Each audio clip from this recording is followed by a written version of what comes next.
React లో UI same గా ఉండదు. కండిషన్ బట్టి చేంజ్ అవుతుంది. అదే conditional rendering. Welcome to day 55 of my fuel stack developer journey. Last వీడియోలో నేను ఎక్సెప్షన్ హ్యాండ్లింగ్ గురించి షేర్ చేశాను. ఇవాళ నేను రియాక్ట్ లో next important concept conditional rendering గురించి నా ఎక్స్పీరియన్స్ షేర్ చేస్తాను. నేను యాప్ బిల్డ్ చేస్తున్నప్పుడు ఒక సిచ్యువేషన్ వచ్చింది. కొన్ని టైమ్స్ డాటా ఉంది, కొన్ని టైమ్స్ డాటా లేదు, కొన్ని టైమ్స్ లోడింగ్ ఉంది. అప్పుడు నాకు డౌట్ వచ్చింది, యూఐ ని సిచ్యువేషన్ బట్టి ఎలా చేంజ్ చేయాలి. అప్పుడు నేను కండిషనల్ రెండరింగ్ కాన్సెప్ట్ చూసా. సింపుల్ గా చెప్పాలంటే కండిషన్ ట్రూ అయితే ఒక యూఐ, ఫాల్స్ అయితే ఇంకొక యూఐ చూపించడం. జావాస్క్రిప్ట్ లో మనం ఇఫ్ ఎల్స్ స్టేట్మెంట్ యూజ్ చేస్తాం.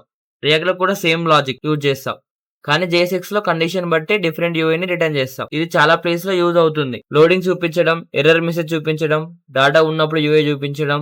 అప్పుడు నాకు క్లియర్ గా అనిపించింది రియాక్ట్ లో యూఐ డైనమిక్ గా ఉంటుంది. అప్పుడు నాకు అర్థమైంది రియాక్ట్ లో యూఐ స్టాటిక్ కాదు, స్టేట్ అండ్ కండిషన్స్ బట్టి చేంజ్ అవుతుంది. ఇది real app behaviour. So day 55 లో నేర్చుకున్న లెసన్ కండిషనల్ రెండరింగ్ వల్ల రియాక్ట్ యాప్స్ స్మార్ట్ గా బిహేవ్ చేస్తాయి. సో నెక్స్ట్ వీడియోలో నేను ఈ కాన్సెప్ట్ ని రియల్ ఎగ్జాంపుల్ తో login, logout or UI change చేసి ఎక్స్ప్లెయిన్ చేస్తాను. This is day 55 of my journey. Follow and subscribe at the next part. Bye.